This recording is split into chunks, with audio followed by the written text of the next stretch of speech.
Welcome back to the City Current Radio Show. I'm your host, Jeremy Park. We're honored to be with our next guest. We're diving into the world of music. We're joined by Rod Vester. He is the Executive Director for PRIZM Ensemble. And let's start out, Rod, how are you doing? I'm doing well. How are you? Thank you for having me. Absolutely. So you've been on the show a few times before, and it's always a pleasure to dive into your world because, one, it's all focused on education, community enhancement, community collaboration. But you're taking a really innovative approach. And so talk about your world, especially when it comes to chamber music and what you're doing. So give a little backstory for PRIZM Ensemble. Yeah, absolutely. And thanks again for having me. So the PRIZM Ensemble initially started as a performing group in 2005.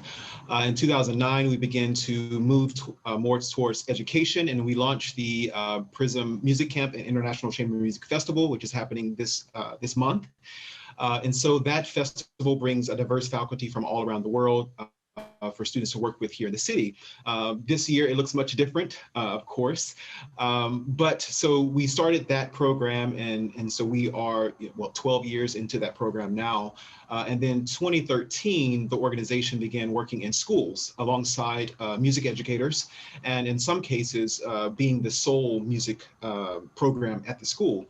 And so we have a PRIZM Chamber Orchestra and kind of all of that, which mirrors the demographics of Memphis, Tennessee, racially. And so we have all these programs that happen, kind of throughout the year. We have a winter camp program in which it's called Classical Soul, because we partner with another organization that specializes in soul music. And so we do classical music. And so together we kind of, blend and bend those genres.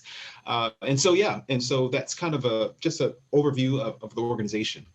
Yeah, and so when you look at it, year-round programming, obviously so many ways to connect and collaborate. We'll talk about that in a little bit in terms of supporting your efforts, but describe chamber music for those who aren't familiar with just the term. Describe chamber music. Sure, it's really small group playing. The definition is being kind of expanded a little bit now, because for example, so let me go back. It's small group playing, and typically there's one person to each part. Okay, and typically the word has been, just used within the classical music realm. But again, as the definition has been expanding, it's including jazz music and other musics as well. But typically that's what it is. It's just small group playing. You referenced too that in some cases you become the music program for the school. So talk about the collaboration with the schools and what that looks like in an era where sadly the arts tends to get cut. You're stepping in and making sure that there is programming in place for opportunities for the kids, which is really important. Absolutely, yes. And so we partner with schools that have an existing, like maybe orchestra program, and they just need assistance. We will work alongside the educator there.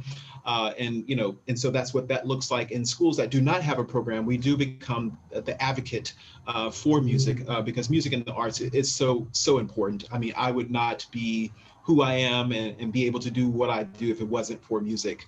And there are, so many other people that have the same story. But so with those particular programs, the purpose of the program is to really build a program in order to have a full-time music educator come into the program. So we're not trying to take jobs away from music educators. So we are really trying to create a program that is sustainable, and then that school, they see the value of what we bring, and they hire a full-time person, and then we work ourselves out of a job. That's really how we structure it, to be really intentional about that, because again, we're not trying to take jobs away from music educators. We're trying to create those opportunities. Paint the picture of what success looks like on your end, because obviously there's a number of different ways you can look at success, and definitely when it comes to scholarships and opportunities through music for the kids, that's one piece of this. But describe a little bit what success looks like on your end. Sure. I think it's, for one, we are not trying to, create the next, Joshua Bell or, the next whomever, professional musician. We are simply using music as a tool to reach students. Many of our students, actually, I got an email this morning from a student who's coming back from college to volunteer for the summer camp, and she is majoring in architecture. and that's great, and so many of the students, some do go on to win full scholarships and study music, but some do not. So I think it's this, for one, success looks like creating diversity in classical music. And when I talk about diversity, yes, I'm talking about different opinions and different perspectives, but I'm also talking about racial and ethnic diversity as well. And so creating that space also, so that's success for us.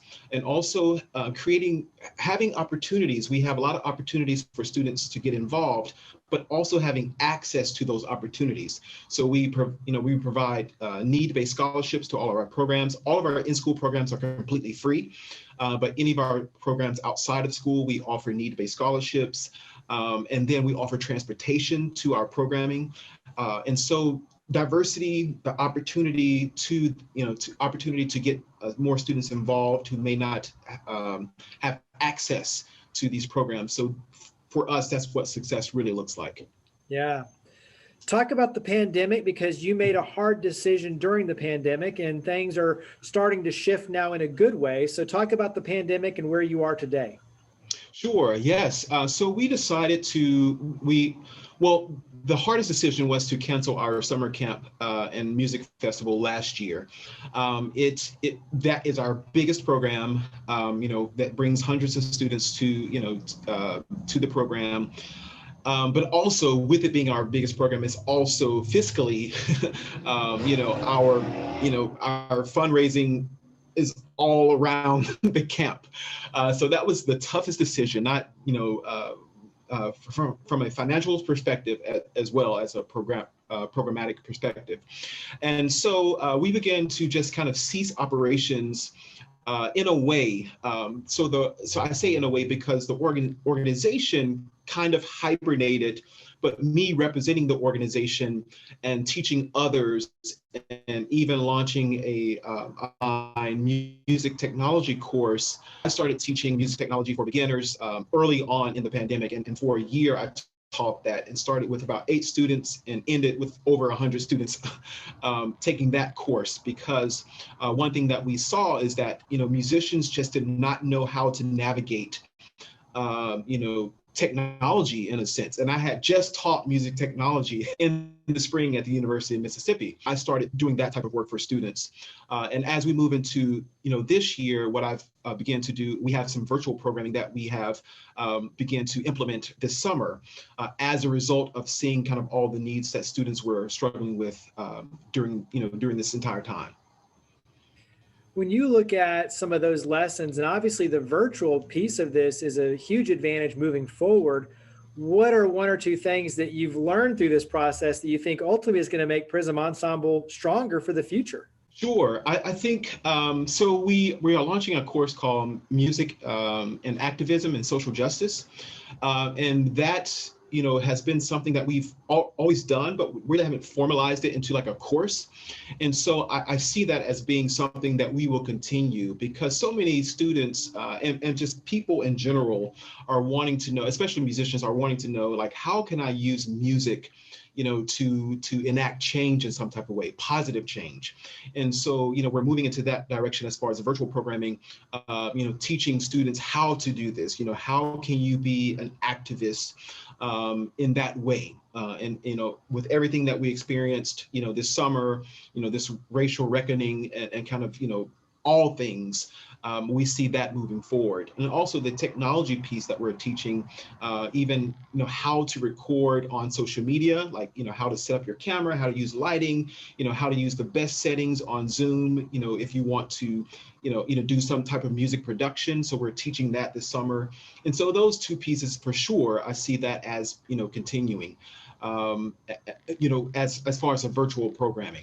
When you look at the students and learning how to activate their voice, and when you look at the ability to create social change like you're talking about, what's one recommendation or what's something that you tell the kids? Like, give us an idea of kind of what you tell the kids in terms of the power of this, because I agree, once you learn how to use your voice, that becomes a powerful opportunity to create change. And like you said, on your end as an organization, opening up the access so that everyone has an ability to engage and take advantage of this opportunity to learn and grow and learn how to use their voice, that's power. But give me one just kind of vantage point on your end when you talk about working with the kids and how you help them empower their voice and use their voice. What's one just suggestion, or what's one recommendation, or what do you offer for them as a tip? Sure. Yeah, that's a big question. That's a great question too. I think one, you have to reflect on your own beliefs.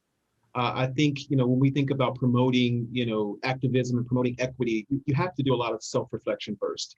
And I think you have to, and musically what we do is expose kids and students. And really, we do it, but we also encourage them to be exposed to, a spectrum of multicultural music, by others, whether that's writers, composers, artists, etc. And also, and a part of that is to recognize that there are so many other, composers and musicians that are out there writing, even classical music that, just been, underrepresented in history and on the stage. And so I think that's one way, this kind of self, a look within and then begin to look outwardly. Yeah, I love it. Talk about how we can help. So how can the community help and be a part of what you're doing? Sure. Yeah. So we are, registration is open now to students. You have to be at least 12 years old. We teach all the, classical instruments as far as violin, strings, brass, woodwinds, so that camp is kicking off this week. We're always, we have a greater demand for the need-based scholarship. So we're asking for donations for that as well, because we have a higher demand of scholarships because many parents lost their jobs during this time. And so any type of donation to help students to attend this festival and camp would be, greatly appreciated. And then obviously, as opportunities for the performances open up, there's going to be more opportunities for the public to be able to enjoy those. What are some other ways that we can, overall as a community support you? Sure. I would say it's, just always kind of spreading the word about what we are doing. Again, our big core values are diversity, opportunity, and access. And so we are trying, being, good stewards of moving that, kind of mission forward, and really trying to, create diverse community, here in the city. Studies show that, diverse communities and diverse teams outperform everyone else, right? So why wouldn't we want, to kind of be a diverse community? So, spreading the word about what we're doing, and, there's, ways to volunteer and kind of all of that on our website. What's something that puts a smile on your face when you look at where we've been, but obviously where we're headed now and what that means for PRIZM Ensemble? What puts a smile on your face? Yeah, I think, that people are, I think other people, non-people of color, are now beginning to see the disparities that have existed for years and years. And so to hear other people's voices really, encourages me and puts a smile on my face. I think, having this, having others to champion for humanity, and not just about race, but for people to be treated, all people to be treated equally and have access to the same things, for others to begin to speak up, really, really makes me happy. You mentioned how much music has played a role in your life, but talk about for you personally, how music has impacted you and how that impacts the way that you view music as a catalyst to create change. Yeah, great question. I grew up playing. I grew up just kind of playing by ear initially. My parents bought me a keyboard, a Casio CT630. I still remember it. And I would sit in front of the TV and just play back the cartoons, like at the age of 5 or 6. And then, I started later on in life, I began, formal study and that type of thing. But I think just the joy that has always brought me to be able to share that with others, whether that is through composition, whether that's through, my piano or, performances. And so just as, I can't really find words, for it. It's just, I know I was, put here on earth, to share music with others and to try to help others, reach their full potential, musically. And so how that plays out in my work is just always been an advocate for, for the arts. And again, working with students, trying to, help them kind of, find their own voice and all of that. And then also, since I've studied other, things other than music, trying to help musicians not just be successful on the instrument, but off the instrument. So teaching some other, soft skills that you have to have, how to balance a budget, how to interface with people and how to get along with people. It's like, all those other things are just as important. Go ahead and wrap up with contact information. So website, phone number, social media, where do we go to learn more about PRIZM? Sure. Yeah, we're on Instagram. Handle is at PRIZM, I think, at PRIZM Ensemble, maybe. Facebook is PRIZM, PRIZM. You can reach me at rod@prizmensemble.org. And yeah, I think that's it. So we're on Twitter too, as PRIZM. And so, feel free to connect with us on any of those platforms. Well, Rod, greatly appreciate all you and your amazing team do. Thank you for coming on the show. Thank you. I appreciate it.